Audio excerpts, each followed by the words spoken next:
Hey, folks, today is Monday, October 8th, 2018. This is Roland Martin Unfiltered, broadcasting live from Los Angeles. On today's show, we'll talk about what's happening in Georgia. Here we are 29 days away from the election, and we're already seeing drama when it comes to irregularities at the poll. The challenger to Stacey Abrams for governor in Georgia, he's the Secretary of State.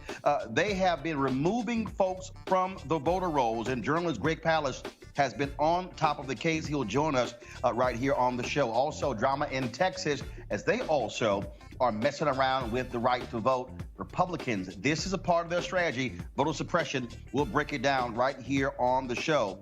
Also, Donald Trump, he wants to continue, or he wants stop and frisk to be national policy, even though we know it is a racist policy that was successfully repealed in New York City, and there was no increase in violence. Today, he talked to a police convention. No shock what he had to say about that as well. Also, Reverend Dr. William J. Barber is the winner of a MacArthur Genius Grant, $625,000 over the next 5 years. We'll talk with my frat brother about what he is going to do with the money and what is happening with the Poor People's Campaign and how they're mobilizing people all across this country to vote in the midterm elections. Also, in Georgia, a white police officer says she was shot by a black man.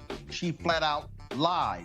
Her police chief will join us live with the details on how she was exposed as a liar. Also, speaking of dodgy cops, the cop who shot and killed Tamir Rice, guess what? He's found another job at a police department in Ohio. Talk about a damn shame. He gets second, third, fourth chances if Tamir Rice is dead. Also, folks, Laura Ingraham on Fox News, she celebrated Brett Kavanaugh's confirmation to the Supreme Court with someone on her show.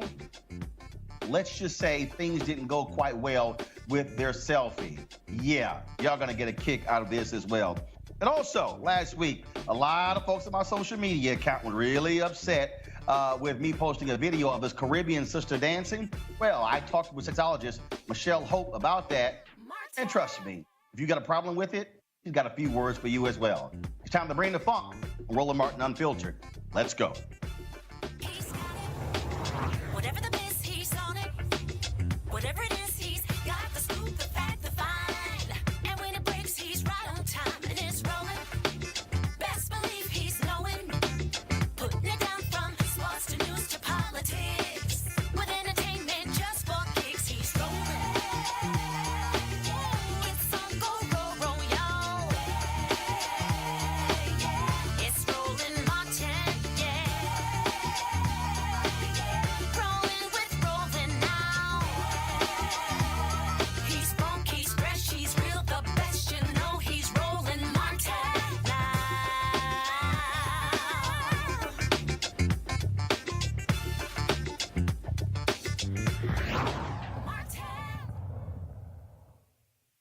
Hey, folks, we're 29 days away from the midterm elections, and already Republicans are doing all they can to suppress your right to vote. We're seeing this in Texas, but also in Georgia. Well, the Secretary of State, Brian Kemp, he is running against Stacey Abrams to be the next governor of Georgia. Well, in 2017, they purged thousands upon thousands of people from the rolls. So although you're in Georgia and you might think that you're registered to vote, you might want to double check that. How do we know this? Well, Greg Palast, an investigative journalist who's been investigating voter suppression since 2014, he took them to court, or threatened to take them to court, to get the documents showing massive voter purging taking place in Georgia. He joins us right now on Roland Martin Unfiltered. Greg, how you doing?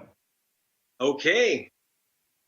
So, Greg, give us a sense of how this debacle has been taking place. Republicans all across this country, they have been using voter suppression, all kinds of different schemes to remove folks from the polls. We have, of course, an outfit out of Virginia threatening a lot of these small towns in Mississippi, taking them to court, purging voter rolls. We've seen it what happened in Florida with Governor Rick Scott. But in Georgia, the Secretary of State, Brian Kemp, he has been doing this. You busted him, correct? That's correct. I started actually Rolling Stone investigation of this character, Brian Kemp, in 2014. So it's not like I went after him because he's running against Stacey Abrams for governor. he's been playing this kind of racist purge game for years now. So Rolling Stone, we first busted him in 14 and 16. I've continued on. I filed a lawsuit with the Reverend Jesse Jackson we're about to file a lawsuit. We gave him a 90-day notice saying, cough up the names of the people you have purged from the voter rolls and why you purged them, or we'll haul your behind into a federal court. Hours before the deadline of 90 days, which is required by law, he gave us the entire list of those who've been purged. If you are a Georgian or know anyone in Georgia, tell them to go right now to gregpalast.com. That's GREGPALAST, gregpalast.com, and you can check if you've been purged. And guess how many? It's 591,000 voters, over 500,000 voters purged in the year 2017, just last year. No one was sent a notice that they were purged. No one was sent a notice. 1 in 10 Georgia voters. So if you think, well, I can vote, it's an important race between Stacey Abrams and this guy, Brian Kemp. I'm not telling you how to vote. I'm just telling you, if you expect to vote, you better check.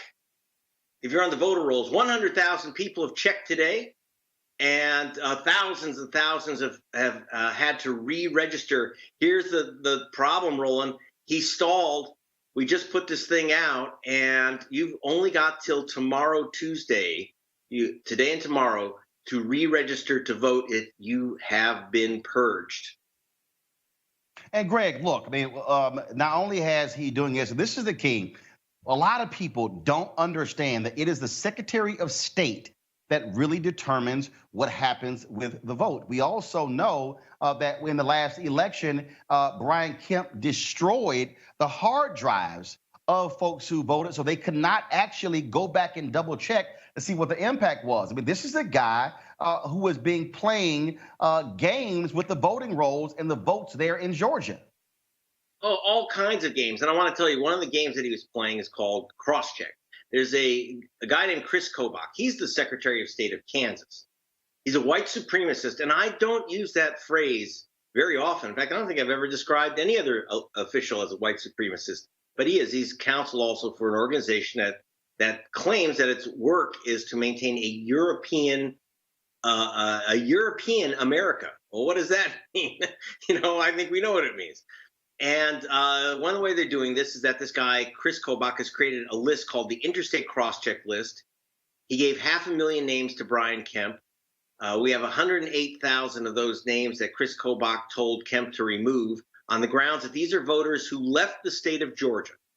We have had experts go over every single name on that list. Of the 108,000 names of people that supposedly left Georgia, 106,000 are still in Georgia right at the voting address where they were registered. And yet they're losing their vote. They have no notice. And if they show up to vote at the polling stations, for example, there are 357 gentlemen named James Brown. Now, why did they put them down on the cross-check list? Because believe it or not, Roland, they found a James Brown living in Detroit, in Motown, and a James Brown in Virginia, and a James Brown in Arizona, etc. They found hundreds of James Browns, and they're saying it's basically the same guy, even though they're pairing up the James Browns of Georgia with James Browns, like, for example, James Edward Brown is supposed to be the same voter as James Thomas Brown. I can't make this up. James Brown Jr. and James Brown Sr. are supposed to be the same voter. If your name is Jackson or Brown or Rodriguez or Garcia or Kim, look out, because there's a very good chance you're on this purge list. If you failed to vote and decided not to vote in 2014 and 16, you're almost certainly on this list. You have a right to vote, but they've purged you anyway. They're only supposed to purge you if you move. So, Greg, for instance, there's a famous fisherman named Roland Martin. I also have my Google alert set to that. And then there are several other Roland Martins that have popped up over the last, couple of weeks. And so what these guys are saying is that, so we got a Roland Martin who's registered in Texas. Then there's a Roland Martin who might be in Wisconsin or in Florida. They're saying, that's the same person. Take the name off the list. Yeah, because what they're saying is either you're voting twice, which is a crime, or you've just moved. So you moved to Texas to go fishing or whatever you're doing, right? So, but it's evil and it's racist, because when you use common names, just so you know, 85 of the 100 most common names in America are minority names, like Garcia, Rodriguez, Martin, and Jackson. Let me tell you, they have the whole Jackson 5. In fact, 5,000 voters in Georgia are named Jackson that are on this hit list. So please go to gregpalast.com, GREGPALAST. That's myname.com. We put it up there because it was technically the easiest. Put in your first name, your last name, your zip code. You'll get back your street address. If that's your current address or a former address, I'm telling you, you got to re-register right now. We'll have a link there. Secretary of State's office, Brian Kemp, sos.ga.gov is where you go to re-register. And you have 2 days to do it. I'm sorry, that's all they gave us. We still may sue him, by the way, to get everyone's name back on. All right, Greg Palast, we certainly appreciate your hard work, and we'll keep pushing this story out to our followers as well. Thanks a lot. You're very welcome. All right, folks, as you heard Greg just say, Georgia, tomorrow is the deadline, October 9th. Texas is also the deadline to register to vote. Here are the other states where the deadline is tomorrow. And so if you're living in these places, I want you to understand, if you're not registered to vote, this is the list: Arizona, Arkansas, Florida, Georgia, Indiana, Kentucky, Louisiana, Michigan, Mississippi, New Mexico, Nevada, Ohio, Pennsylvania, Tennessee, Texas. Let me repeat that: Arizona, Arkansas, Florida, Georgia, Indiana, Kentucky, Louisiana, Michigan, Mississippi, New Mexico, Nevada, Ohio, Pennsylvania, Tennessee, Texas. Those are the states where October 9th, tomorrow, Tuesday, is the deadline to register. Your voter registration form must be, again, must be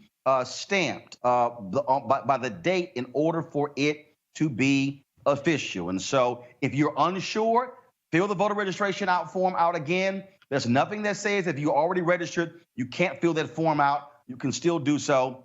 We want to make sure everybody is registered. If you live in another state, I want you to text, email, call your relatives, double check, and especially the millennials, folks who are Gen X, who are Gen Y, who are Gen Z, millennials as well. Make sure that they are registered to vote, because if you're not, forget about it in those states after tomorrow. Now, former First Lady Michelle Obama, she is doing all she can to also get folks registered to vote. Here's a PSA that they're distributing to encourage folks to do their duty and use the power at the ballot box. Why should I vote? Nothing ever changes. The system is rigged. Why bother? Whether you're trying to get dinner on the table after working a double shift, dropping baby off with grandma, or studying for exams, voting can feel like the furthest thing from your mind. You might even feel like it's just not worth it. But that's exactly what some people want you to think. The truth is, when we stay home, things stay the same or they get worse. But when we all vote, we get new ideas and new energy. We get leaders who share our values and listen to our voices. That's how we change America. And that's why it's so important to register right now and vote this November. And in every election, go to whenweallvote.org or text We All Vote to 97779 to get started, and know that your vote will make a difference. Be sure to get registered and get to the polls on November 6th. All right, folks, one of the reasons I'm here in Los Angeles, because I am participating in an effort, interviewing a variety of people to encourage folks to go out and vote. I just finished interviewing Erica Ash. I'll be talking to comedian Ali Sadiq, also talking to Chuck D as well, and several others about the importance of voting. And so I look forward to bringing you those interviews right here on Roland Martin Unfiltered. Right now, I want to bring in our panel. We have, of course, Eugene Craig, CEO of the Eugene Craig Organization, Avis Jones-DeWeber, leadership strategist, as well as Michael Brown. Of course, Michael, he is a former Finance Committee member of the DNC as well. So, folks, let's get right to it. Eugene, I'm going to start with you. I have long said that one of the reasons black people will not vote for Republicans is because as long as Republicans are playing the game of voter suppression and they are messing with folks' right to vote, black folks will have none of it. I agree 100% with you. It's a racist tactic. There's no place in our civil society for voter suppression. The right to vote is sacred. And, Republicans, compete for the vote. Don't try to steal an election by keeping people from voting. And again, we're hearing these fishy reasons, Avis, in terms of this idea, in terms of, well, if you haven't voted, okay, the cross-check your name. I mean, Chris Kobach, he got blasted in court over the summer, where he tried to somehow suggest that that this federal judge was killing him, and showed how ridiculous they are in what they're doing. But again, what Republicans want to do, and we've seen this in Georgia, we've seen it in Texas, we've seen it in so many other states, they want to frustrate people, but they just say, you know what, I give up, I'm not going to vote. Absolutely. I mean, they understand that they are losing the demographic battle. As I speak with you today, the majority of babies born in America are babies of color. And so, as Eugene alluded to, instead of fighting in the sphere of ideas and seeking to earn people's vote, they're looking to tilt the game. They're looking to jerry-rig the game in their favor by stealing people's vote. It is a specific strategy that they have pursued for years, and it's something that I believe they're going to continue to pursue as long as they can get away with it. Michael. Well, you know what, Roland, it's interesting that here's what the GOP does, and frankly, they do it very well. They're more interested in winning than the consequences, because they'd rather win and then worry about the consequences and the fallout later. And I think we saw a lot of that, what happened with the Judge Kavanaugh debacle. Is Senator McConnell was like, I don't care what happens. Frankly, I don't even care if we lose the House and the Senate, as long as we get our guy on the court. And Roland, I don't know if you remember back when my father was chair of the Democratic Party, he used to say, I want to win, I don't want to make a point. And that's what the GOP does. They worry about winning. They're not trying to make people feel good. They don't care about demographics. They don't care about a big tent. What they care about is winning by any means necessary. And of course, when we talk about them wanting to win, whether you talk about cross-check, whether you're talking about how the lengths they go to a voter ID. Again, I mentioned this conservative outfit out of Virginia, where they have been targeting these small towns in Mississippi and Alabama, largely African-American, threatening them, saying, if you don't do this, we're going to take you to court. These small towns cannot afford those legal fees, and several of them have been actually purging the rolls. These are the tactics that they're using in order to intimidate black people and brown people from voting. Absolutely, and it's horrible. I really wish there was somebody on the other side that could come to the defense of a lot of these small towns. Because the trickle adds up to a river, and what you end up seeing is a river of votes being taken away, being stolen, fraudulently and illegally. As the gentleman, the guest before, he said, look, they're taking common names, they're taking very common names and quote unquote cross-matching them and trying to make a case that the person is double registered when look, people have common names. I mean, there's only so many names that can go around for a 400 million person populace. But what Republicans are doing and what a lot of these conservative groups are doing is absolutely wrong. It's a travesty and it's an atrocity. And if I'm a Democrat, today today and many days leading up to the election, as you get a hold of these purge rolls, I'm probably diverting most of my resources to calling these people and getting them registered, particularly in the day and age where look, we can register people online.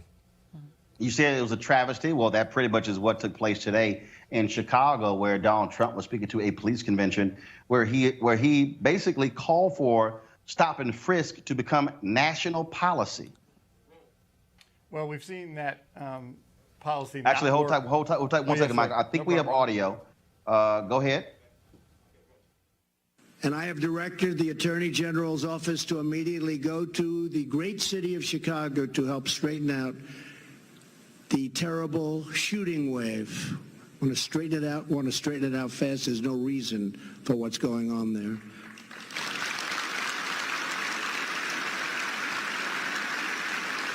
I've told them to work with local authorities to try to change the terrible deal the city of Chicago entered into with ACLU, which ties law enforcement's hands and to strongly consider stop and frisk. It works, and it was meant for problems like Chicago.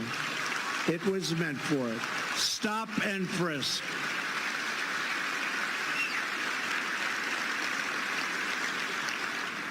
And Rudy Giuliani, when he was mayor of New York City, had a very strong program of stop and frisk, and it went from an unacceptably dangerous city to one of the safest cities in the country, and I think the safest big city in the country. So it works, got to be properly applied, but stop and frisk works. The crime spree is a terrible blight on that city, and we'll do everything possible to get it done. I know the law enforcement people in Chicago, and I know how good they are. They could solve the problem if they were simply allowed to do their job and do their job properly, and that's what they want to do. So, Chicago, we're going to start working with you as of today. Okay, folks, Donald Trump just lied in that particular speech. Facts are stop and frisk in New York was deemed to be racist. 96% of the people who were stopped in stop and frisk were never even charged with a crime. Guess what? The police and all the people who were shouting, oh my God, this is somehow going to cause a dramatic rise in crime, flat out lie. There was no increase in crime in New York by getting rid of stop and frisk. Michael, this is a president who is advocating a racist policy. They're not stopping and frisking white folks on Wall Street to see if they're carrying cocaine or other drugs. What they're doing is they're stopping and frisking black and brown people. This is Donald Trump advocating on behalf of what is an undeniable racist policy. The same thing Mike Bloomberg did, and then he was all a big boogeyman. And a year after stop and frisk ended, they had no evidence that it increased crime. You know, you use that word that it's not debatable about this particular policy. Everybody knows it's about getting black and brown folks in the criminal justice system. You're right. They're not on Wall Street. They're on Central Park West. The problem that you'll hear a lot of folks talking about, though, Roland, and I know you hear it all over the country, is then people say, how did this guy even get elected? You know how he got elected? Because a lot of people said, you know what, I don't like Hillary. For whatever reason, they didn't like her, and they stayed at home. A vote, when you stayed at home, that was a vote for Donald Trump. So now I hope people understand that elections have consequences. You can't just sit at home, hope for the best. You need to get out. If there's a line, stand in it. If it's raining, get an umbrella. If your kid needs a babysitter, find one. Either way, you need to vote in November. Avis, again, to stand in front of police, this is a president who's afraid to come talk to the NAACP, afraid to come to the National Urban League, afraid to go to the National Action Network, afraid to come before the NAACP Legal Defense Fund or the Lawyers Committee for Civil Rights Under Law. He has yet to sit down with civil rights organizations as a group. He is advocating an absolutely racist policy that simply isn't true. And what he's doing is he's letting these Chicago cops off the hook who are still mad that Jason Van Dyke was prosecuted in the killing of Laquan McDonald. They have purposely slowed down police activity there because they basically want to say to the city, if you dare hold any one of us accountable, we're going to shut this whole thing down and let mayhem just happen all over the streets of Chicago. Absolutely. And we know that was the same tactic that Baltimore police used as well after the murder of Freddie Gray. But here's the larger point I want to make here. Not only is that policy racist, it was also found to be unconstitutional. And this is supposed to be someone who is supposed to be protecting, defending sort of the stalwart of the Constitution. Instead, he is who he always is. He's a liar, he's a thug, he's a rogue, okay? This is absolutely wrong. As you mentioned, getting rid of it did not lead to a spike in crime. And I just want to echo the point that was just made. The reality is that this was completely predictable. He campaigned on a platform of law and order. And as African Americans in our history in this country, we know exactly what that appeals to. We know exactly what that's referring to.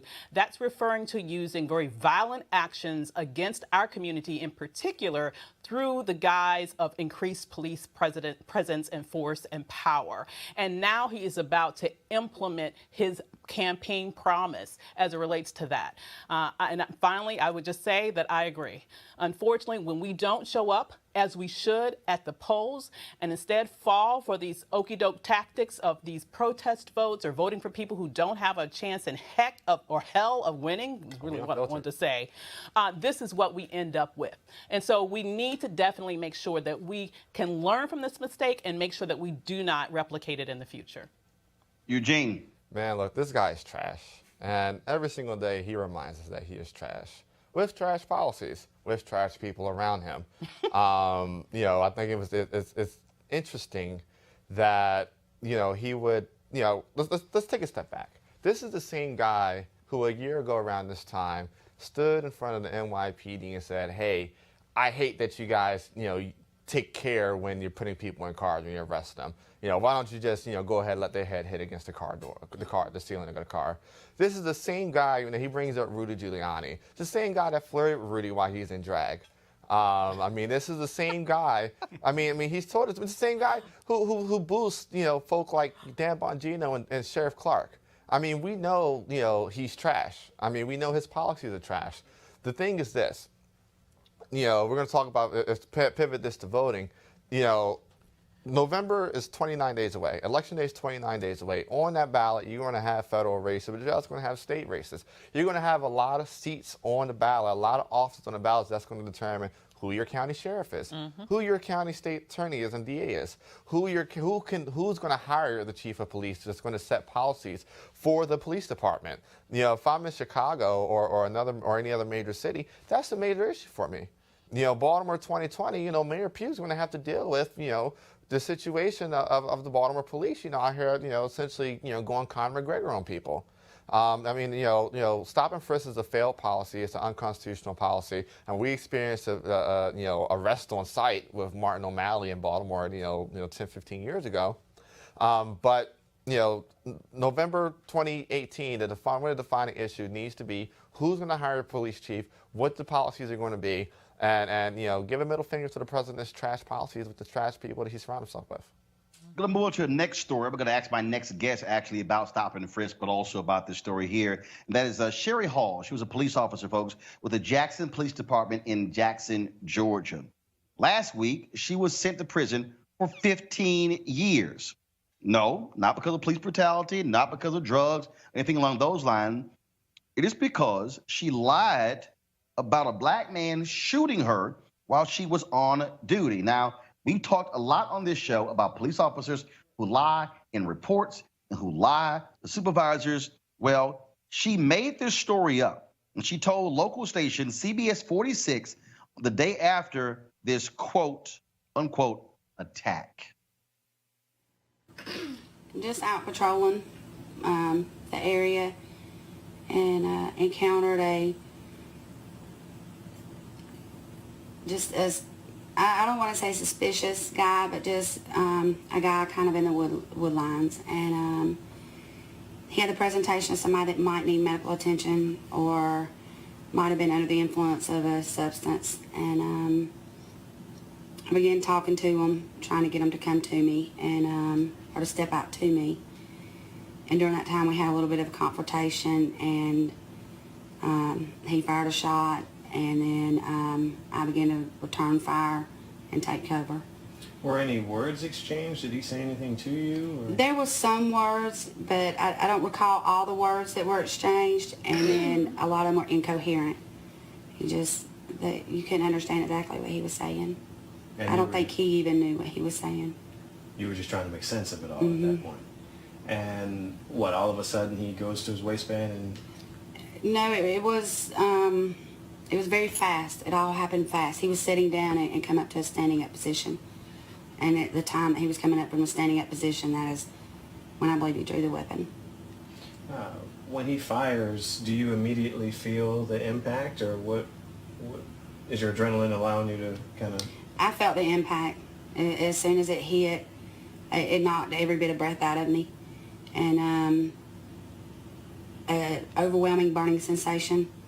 And it actually dropped me to my knees, and but I know I had to get back up. I couldn't lay there. I had to get up.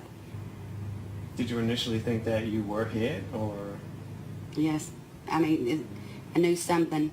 You don't feel that type of pain and impact and every bit of breath go out of you if nothing hit.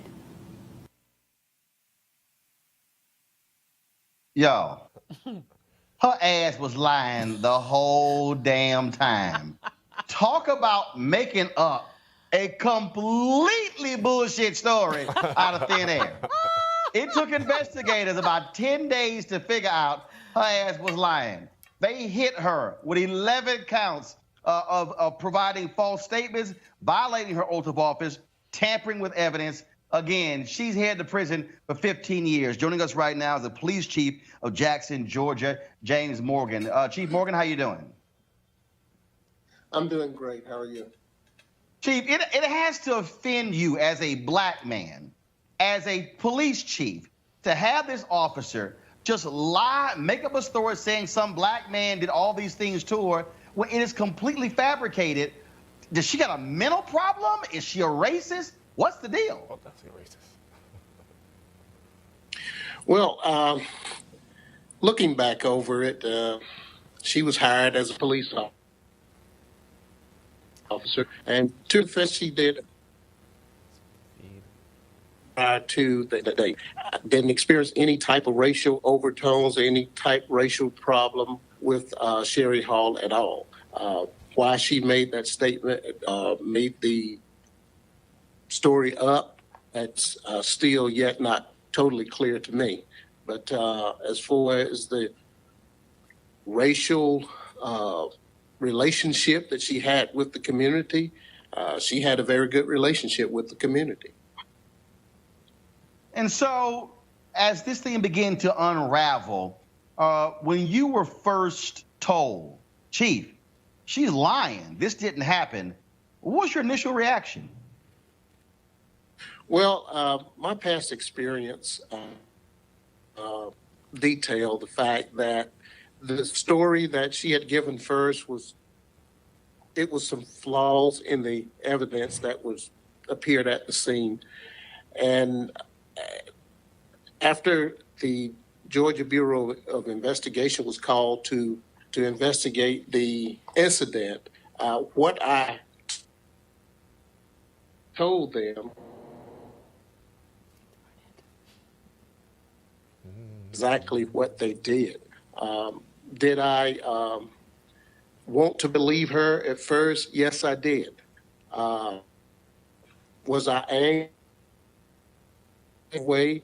Yes, because to me, initially that was an attack on a police officer. But after looking over the scene and other evidence that was displayed, then it was apparent that her story was just not adding up.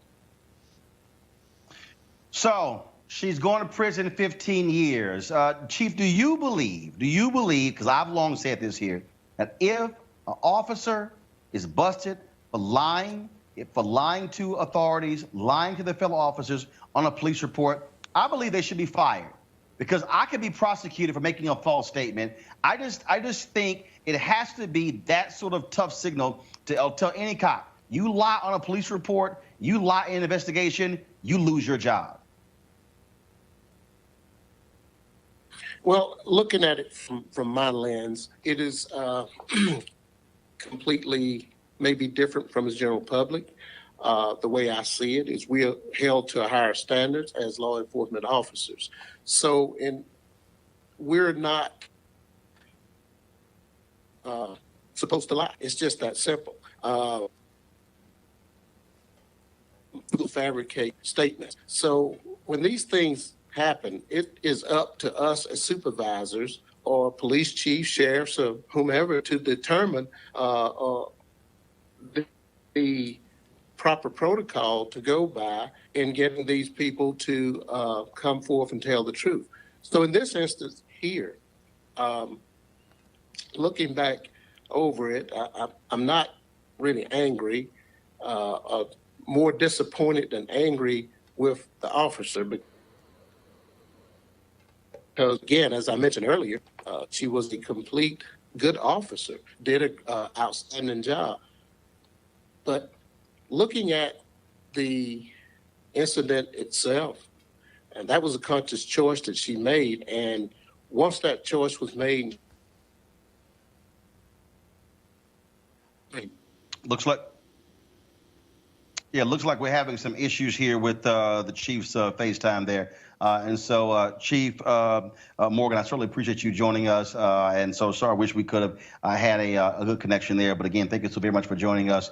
And glad to see you and your officers doing the right thing. And again, this officer going to prison for the next 15 years. Speaking of cops who do wrong, the Cleveland cop who shot and killed Tamir Rice, guess what, has a new job as a police officer. Timothy Loman was hired in Bel Air, Ohio, okay? And the police chief there, Richard Flanagan, said that Loman deserved a second chance as a part-time officer. This is the guy who was fired by the Cleveland Police Department for reasons not related to Tamir Rice's death. He was deemed unfit for duty, dismissed for giving false information on his job application. Now, not only this here, Loman, now here's the piece. Loman was forced to resign from another police department in Independence, Ohio, because he was deemed unfit to be a police officer. I want to go to my panel here. Damn, Eugene. He's unfit in one police department. He goes to a second police department, shoots and kills Tamir Rice, deemed unfit to be a cop, and he gets hired at a third police department. This is why I believe, again, because first of all, people don't realize police officers have to have their peace license. Yes. This is where the license to be a cop should be revoked. Yep. So you don't have some police chief in some small town going, hey, let me give him a second or third or fourth or fifth chance. No, there should be an independent body that reviews cops like this. They should be able to snatch their license, just like law licenses are snatched, just like cosmetology licenses are snatched. Yep. I don't care what it is. That should be the case when it comes to these cops. It is a shame that this man has gotten a job as a cop. Yeah, I agree with you 110%. I think there are a couple solutions here that need some serious looking at. The first is there should be a board, there should be a system, there should be a national database that keeps track of every single officer, of every single test, every single license, and every single infraction that they have been involved in and with. The second part of that is that when you have officers that commit perjury, that falsify reports, that mess with evidence, that collude to cover up things, there needs to be a mandatory minimum attached to those crimes. That's the message that needs to be sent. And it should be a federal mandatory minimum. There should be a felony. If we entrust you to protect our rights, protect our persons, protect our property, and you violate that and violate our rights, you should lose your rights. So I think we have to look at some solutions. We absolutely do. This is the abuse has to stop. Absolutely. Avis, again, I look at these excuses that are being offered by, he deserves a second chance. This man was barely out of the vehicle, not even 5 seconds before he was firing at Tamir Rice. Absolutely. This cop, this Timothy Loman has no business ever with a badge and a gun.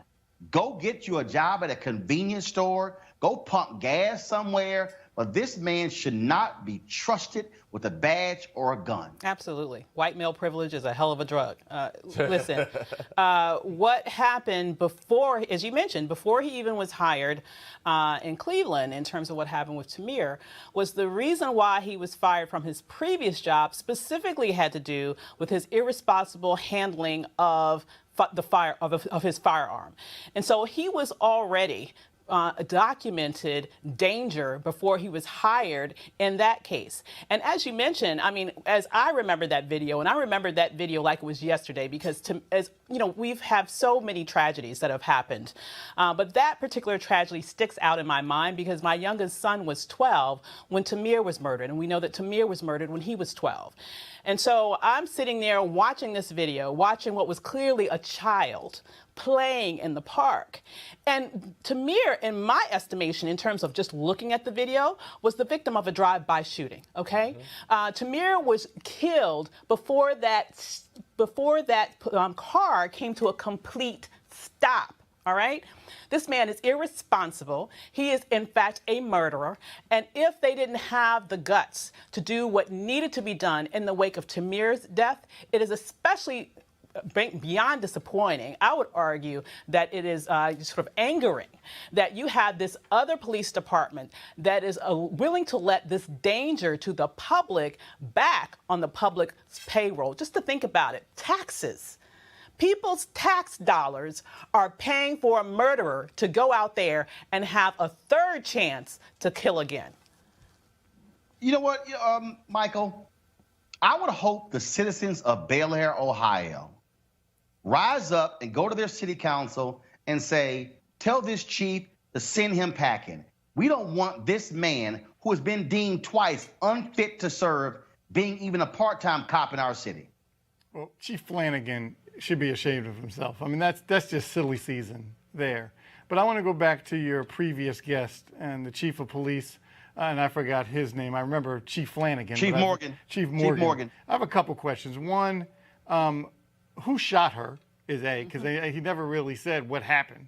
Yeah. And two, since she clearly has these kind of views about people of color, were all of her cases reopened? Maybe I'm over-lawyering it, but it seems to me that she has a tendency to not care about people of color. So what happened to all those cases in her history? Are they reopening them? Is the DA looking at them again? And maybe you have some people that are innocent that were found guilty by crimes that she perpetrated on them. So it'd be interesting to find that out. Again, I don't know if Chief Morgan has looked into that. I know you were having some technical difficulties, but I was just curious about it. Again, A, was she shot? Who shot her? And B, were her cases reopened? All right, folks, hold tight 1 second. Going to a break right now. When we come back, we'll chat with Reverend Dr. William Barber, the latest winner of a MacArthur Genius Grant. He's an alpha man. Of course, he's a genius. We'll talk to him next, right here on Roland Martin Unfiltered.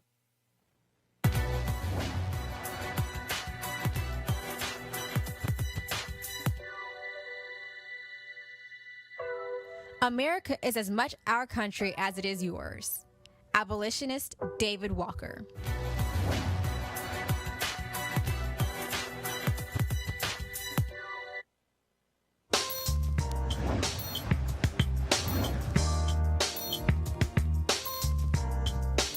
All right, folks, HBCU Giving Day. Our school for today is Benedict College. It is, of course, www.benedict.edu. Of course, they are one of our HBCUs, and it's important for us to support our HBCUs, but not only when it comes to giving. We also hope that you, if a graduate of Benedict College, would also send checks back as well to support your university. And so we want you, whether it's $1, $5, $10, $20, $30, $50, $100, doesn't matter. Every dollar counts when it comes to keeping our young folks in college. So please support Benedict College, benedict.edu. Somebody who can spare a couple dollars to give these days, Reverend William J. Barber. Last week, folks, he was announced as one of the winners of the MacArthur Genius Grant. It is an award which comes with $625,000 over the next 5 years. He, of course, longtime state chair, leader of the NAACP, still a member of the national board of the NAACP, also one of the conveners with repairs of the breach. They have been very much involved in the Poor People's Campaign, picking up where Dr. King left off in the SCLC in 1968. He joins us via phone from Kansas. First off, Doc, congratulations. Thank you, Roland. Thank you. You know, that was a shock, man. When they first called me, I thought it was a prank joke. And I said, what in the world? Then they told me it was for real. They've been watching me for a while. It was anonymous. They couldn't say who nominated whoever. I started just crying, man, like a little baby, thinking about all the years of work. But I'm humbled, man, and thankful. And of course, you are out there doing the work in terms with the Poor People's Campaign. And so got to ask, it takes money and dollars to do these things. Are you also still pastoring your church there in North Carolina? Simple question. What you going to do with the money? Well, you know what I'm going to do with it is keep doing this work. It's funny about this grant. This grant says they give the money to you, not for what you've done in the past, but what they expect you to do in the future. They expect you to continue to work. You know, working in poor communities is what we're doing. A lot of times we have to go where people cannot even afford us to come. So our plans are to take a look at how do we use it once things start happening in January to further this work. You know, I was in police custody when they announced it in Chicago, standing with low-wage workers and janitors and McDonald's workers. I'm here today in Kansas the day after Trump left. We're having thousands of people out tonight for Poor People's Campaign National Call for Moral Revival hearing, where poor and impacted people impacted by systemic racism, poverty, ecological devastation, a war economy, are testifying. And the reason they're doing it is the politicians can't talk tonight. They've been invited to come listen. And we're registering people for the movement who vote. Because I think one of the things, Roland, that you not only need a villain to vote, you need a vision to vote. And I'm saying the Democrats, we should just tell folks, you know, be against Trump. Be against Trump because you are for. And if you take out your anger on Trump, on these state legislators and these Congress people, because you are for, because you can bet your bottom dollar, extremists have an agenda. When they run, they know exactly what they want and what they're intending to do. And we've got to take them on, on that term. So that's what we're doing here tonight. Kansas, and we'll be in Missouri the day after, and we just continue to move across the country. Reverend, I got to ask you, a little bit earlier, we were talking about what Republicans are doing across this country with voter suppression. We're seeing Greg Palast in this investigation discovered 591,000 people, names purged from the voting rolls there. Texas drama there as well. Of course, you have seen this thing up close and personal with some of the most evil people in the country. That is the North Carolina Republican Party. And I keep saying that this is flat out, I don't care what anybody says, this is affirmed policy of the Republican National Committee. It is. I mean, and clearly, and it started in 2010, which also coincided with the time that the Chamber of Commerce decided that they wanted to take a look at how they could take over the Supreme Court. And they knew that in order to get that, they had to suppress the vote so that they could get control of the state capitals, so the state capitals could gerrymander the districts, particularly in Congress, and therefore they could, gain control of the Congress. And also by suppressing the vote in these vast cities, they could work to control the Senate, particularly in the South. And as you know, Trump lost by 3 million popular votes. He won by 80,000 votes in 3 states. One of those states was Wisconsin. He won by 30,000 or so votes. 250,000 black votes were suppressed. We had 698 fewer voting sites in black and brown communities in the 2016 election.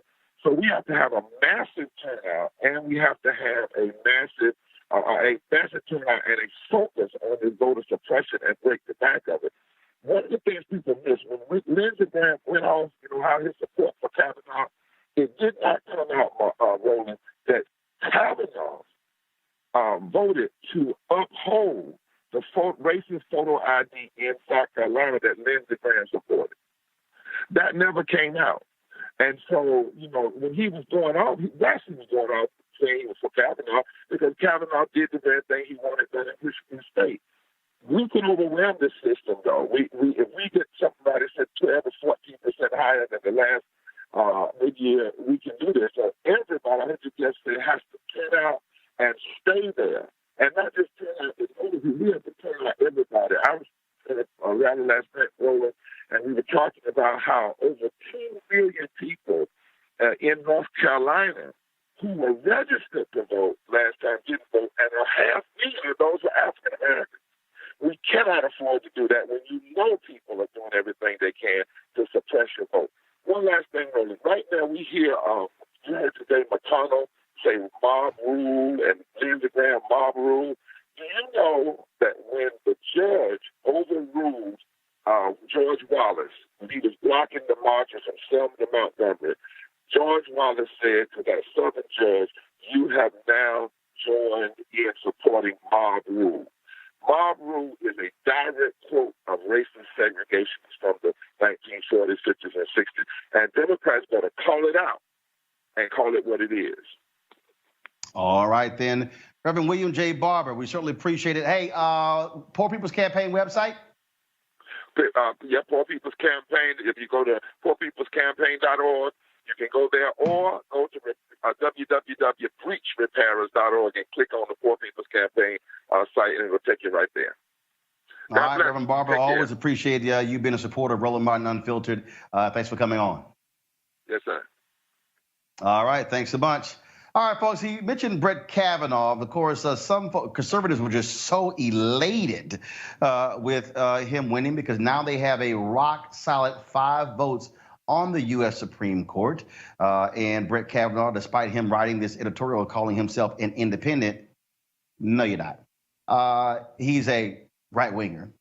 So on Fox News, Laura Ingram's show, they were celebrating. And so Laura had a contributor on, and they decided to take a selfie live on air to celebrate this. And this happened. You take that when it's open, and I'll take a quick selfie. You ready? All right, ready? Okay. Okay. Right. Smile. Do we have it? Wait, the angle. Go to the edge. Wait, the angle. Go to the edge. Oh. The ACLU used to care about the rights of accused, but with Kavanaugh, well, they spent $1 million. Okay. You know what? Henry, run that back. You take that when it's open, and I'll take a quick selfie. You ready? All right, ready? Okay. Okay. Right. Smile. Do we have it? Wait, the angle. Go to the edge. Wait, the angle. Go to the edge. Oh. The ACLU used to care about the rights of accused, but with Kavanaugh, well, they spent $1 million. And Amy, Laura trying to say, oh, that was a gag. No, he bust his ass. He did. You could hear the thunk when he hit the floor. And she just kept going like, I don't care what the heck happened to him. Oh, hell, like, oh. It was hilarious. There is a God. See what happened? Somewhere. See what happened? God See what happened with evil? Too funny. All right, folks, speaking of funny. So last week, first of all, we had a conversation on Friday with our panel because we had a whole bunch of holy rollers, all kind of people on my Instagram, social media, all upset because I posted the video of this sister from the Caribbean, goes by Royal G on Instagram, whining. And of course, that's a phrase that is used in terms of a type of dance. Okay. Oh, I had people talking about, oh my God, she was looking like a prostitute, like a stripper, as if they've never actually visited any island countries. And so Michelle Hope, a sexologist out of New York, she, of course, was traveling in. She got here a little bit late, so we decided to go ahead and record our conversation. And so here's our discussion about all of the people who just are up in arms because I dared post such a video on my Instagram and social media pages. All right, folks, on Friday's show, we were supposed to talk to Michelle Hope, sexologist from New York City, and, of course, she's running a wee bit late. We were going to talk about this video that I reposted on Instagram, and I talked about it on Friday's show, but I said, you know what? I still want to talk about the video with Michelle because I'm just amazed at these people and their absolutely ridiculous reactions to the video, okay? So for those who didn't see the video, so I'm going to play it for you. So let me set it up, okay? So Shanae Hall, radio personality out of Atlanta. I know her well. I've known her for about 7 or 8 years. So she posted this video of this Caribbean sister dancing. So I saw the video, and I'm like, man, this sister's getting it in. But I like the song. And so I then said, tried to Shazam it, couldn't get the song. Any of my Caribbean followers, if y'all know it, let me know. I've done it before. Then these people lost their damn mind. So let me show you. So here's the video, y'all.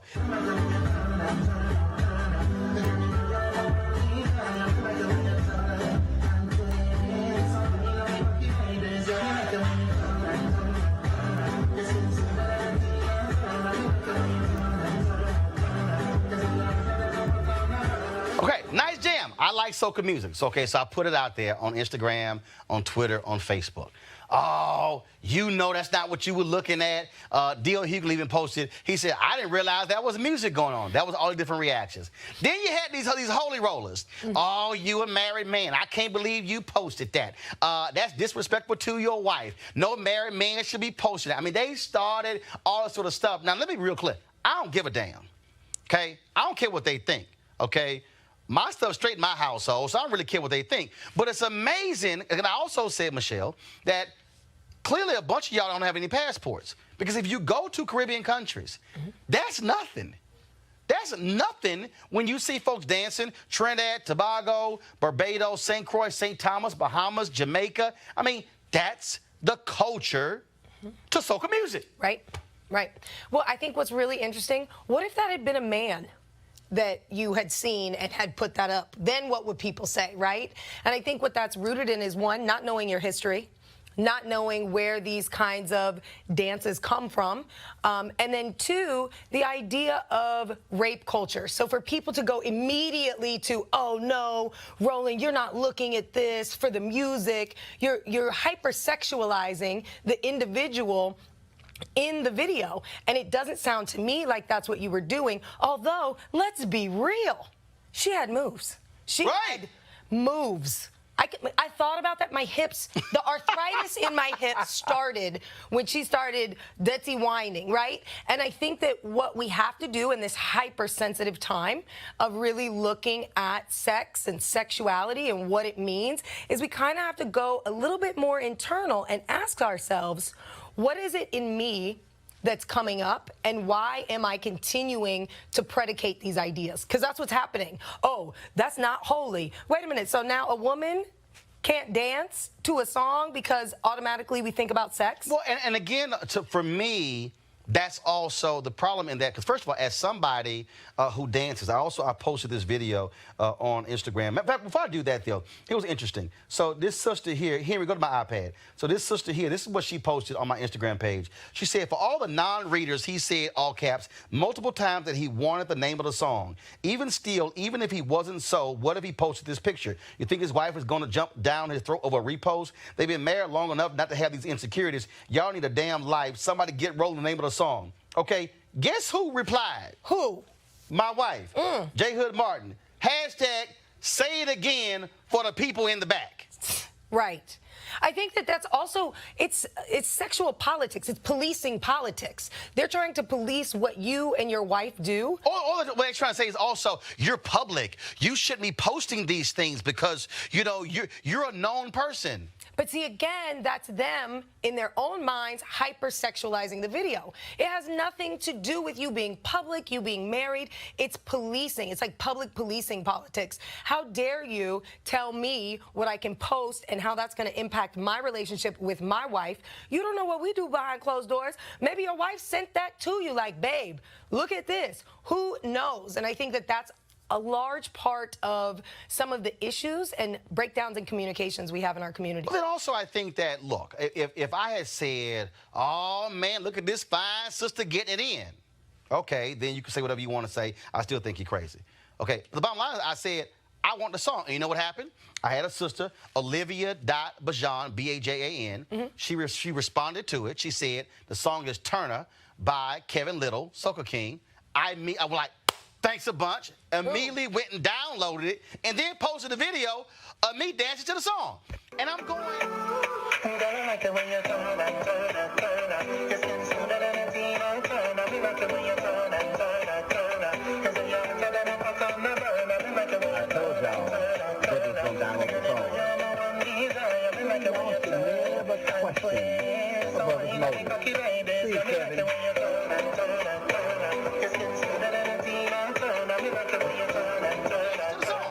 And I'm going, so, but the fact that we're so caught up in this thing that somehow because I'm public, that somehow, oh no, because I've even had people come up to me, you know, I'll be at Essence. Oh no, you really shouldn't be out here dancing, you know, because they're gonna post it on YouTube. And I go, you know, I'm already on YouTube dancing. Right. You put yourself on YouTube dancing.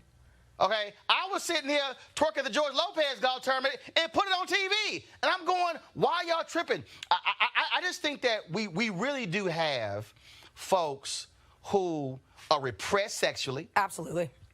Who are so freaking out if you are a free spirit and you're not playing by their rules. Yep. And again, that goes back to the policing. And it continues to perpetuate unhealthy narratives around sex and sexuality. When this country has a long history of sexual exploitation of black and brown bodies, that we have been conditioned to believe that anytime we put something up, oh, you've hypersexualized somebody, oh, you've hypersexualized this situation, and that's not necessarily it. You gave directives, please get me this name of this song, can you help me? And the lady had moves. Additionally, that is very common culture in the islands. And so check this out. So I got back from NAACP convention, and I was listening to this song in my kitchen. And so here we go to my iPad. So this video here got like 2 million views on Facebook, and so I was doing my alpha stroll, okay? So I had one of my African outfits on, and we were just sort of just getting it in. It's about 2 million plus views, okay? So let me go to another video, okay? Again, so people understand in terms of how I roll. So if I go to, there's another video that I posted, same thing, because, you know, I'm always dancing. You know this here. Yes. You know, I don't care. Look, I live by the hashtag live life love it. So this is another video here where Buddy Lewis and we were on a golf course in LA, and I had my boombox going, and Chris Spencer said, I bet you wouldn't, he said, I bet you wouldn't put on Atomic Dog. All right, I said, okay, cool. Yep. And Buddy's an Omega. So guess what? We started sitting, we had a step off on the golf course. Now we waiting to tee off. Okay. And so the problem is Buddy gonna kick. But see, Buddy gonna do this half spin. He can't do 360. See, Buddy Lewis, see, you saw that half, he couldn't go all the way around. But so again, so we always do these. But I still think I think people need to get over themselves of this whole deal is as if you can't show multiple sides of who you are as an individual, even if you're public. Yeah, I think that speaks to our lack of understanding around intersectionality. Intersectionality really speaks to you know, our race, our culture, our class, where we were raised, the norms that came up in our family, and that all kind of implicates like who we are. We all have intersections, and in spaces where we are or have been oppressed, we sometimes, I think, take on those ideas and then we spew them back out onto our own people without taking a step back and saying, you know what, they're just having fun. Additionally, people are jealous. People, because of the way they were raised, because of the ideas that they carry with them, they don't see that they can have fun like you. And you know what? I think, of the one you've hit it, I think because you got people who are sitting at home who are mad. And it's like, how dare you? How dare you be a free spirit? How dare you put a hashtag live my life, love it? Wait. Way before Lil Duval did his song, Living My Best Life, that was my hashtag. Right. Because my deal is, I'm going to go out and dance. I'm going to go dance. I'm going to have fun. I'm going to have a good time. I don't care if you're watching, because you know what? I'm not going to go out and sit there and it's like, okay, somebody might be watching me. I mean, I had somebody tell me, they were like, you know, yeah, you were at this club and you were dancing with this woman. I was kind of like, yeah, I was. I'm like, do you actually think I ain't going to dance with anybody? Matter of fact, I would dance with other women at a party that my wife at. Because she ain't going to dance all night. She like, look, I'm going to go sit down, but I'll dance 3-4 straight hours. But I just think that so many people out there who also have some jacked up relationships. Yep. Okay. My husband would never do that. Sounds to me like y'all got issues. Probably. Because why do you think if your partner goes and dances with somebody or reposts something that your relationship is over? It says to me that you're not secure in your relationship. And let's be real. We are people of color. We have been oppressed throughout history. And dance and singing and enjoying life has been a way for us to get through some of the hardest times. So I'm not quite sure why we are coming down on each other in a space where we feel alive, we feel full of joy. And if that is Dutzy whining, or if that is Omega stepping or Alpha stepping, then live your best life. That's all you gotta do? Absolutely. Oh, but you forgot, I thought you were gonna end it how you normally end it. What? Oh. Q-No, let your freak flag fly. Come on, baby. Y'all, I don't know. She just totally forgot. Yeah. Tell folks how they can reach you. All right, you guys can follow me at MHSexpert across all platforms, and keep an eye out for me. I got a few more things coming your way down the pipeline. All right, Michelle, always good to see you. Always great. Thank you. Oh, you gotta love messing with people, Avis. Absolutely. I mean, I'm like, just, live a little. Travel. See the world. I say that's us. That's who we are. I say it all the time, Roland. First and foremost, people, in the words of Kid Cudi, stop trying to be God. That's not who you are. But more importantly, the thing is that if they think your IG is out of control, I'm so glad they aren't following me in my Snapchat. Oh. Michael. I was born. I don't think I want to follow your Snapchat either. Listen, hold on, listen. I was reborn and raised in the words of the weekend. So, it is what it is. How many damn artists you gonna mention in today's show? He's dropping them all. Go ahead, Michael. In this world, Roland, I mean, what are we going to say? Social media is just playing such an impact on how we live our lives, people's opinions on how we live our lives. And I think what you and the sexpert said was exactly right. You can't give a damn. You got to live your life the way you need to live it for you and your family and your community. And that's why tomorrow, guess who's going to be on the show? The dancer, Royal G. Oh. So she's going to be on the show tomorrow. I hit her on the DM. She said, this is what she said. Really? She said, thank you. She said, thank you. No. No. Get ready I don't know her. I don't know her. If you thought you were getting comments before, wait till you get these new ones. First of all y'all calm the hell down. What she said was, she said, thank you for defending our culture. And that's the thing. And so I've had some people already on Periscope, I don't like this topic. Well, get the hell over it. Every topic ain't for you. But there are people who are learning. Because, look, let's just be honest. There are a lot of us who don't travel to these countries. We don't understand. I had a sister who was telling me, oh, my God, she's looking like a stripper. And I'm going, but that's the culture. Again, America's puritanical views have also been placed upon us as African Americans. And so we need to learn about our own people who are in other countries and learn about those cultures and not say, here are our values we're putting on you. So tomorrow, it's time to go to class. And maybe some of y'all will learn how to wind up. Folks, you can all support us at Roland Martin Unfiltered by going to RolandMartinUnfiltered.com, joining our fan club, Bring the Funk fan club. We certainly hope you would do that. We have lots of folks who have been signing up for that. We want you to contribute to us to make this all possible. And again, like I say, we're traveling all around the country, focused on what's happening when it comes to this election. We were bringing you the stories a lot of people are ignoring left and right. And so we want to be able to continue to do that. So please go to RolandMartinUnfiltered.com. Second, we want you to go to Facebook. Click live notifications. Same thing on Twitter, Periscope, and YouTube. Subscribe to the YouTube channel. So every time we go live, then you'll get a notification and know exactly that we're live. If you're not getting your live notifications, send me an email to Roland@RolandMartinUnfiltered.com so we know that, because we're hearing that some of y'all are not getting the word when we go live. I don't know what these social media folks are doing, but I plan on busting them. So please do that. Folks, I will see you tomorrow right here from Los Angeles. You know what? I might do the show from outside, give you a view of the Hollywood Hills. That's tomorrow right here, Roland Martin Unfiltered. Don't forget the restream, 10 p.m., midnight, 2 a.m., 4 a.m., 6 a.m., 10 a.m., 8 a.m., 10 a.m. We restream the show multiple times. And just in case somebody missed it, tell them to also go to VOD and go to Facebook, Periscope, YouTube to check it out. And lastly, download our podcast, okay? You can watch the show on the go or listen to it, audio and video podcast, from the Google Play Store as well as from iTunes. All right, I got to go. Go holler at my man, Ali Sadiq. Y'all take care.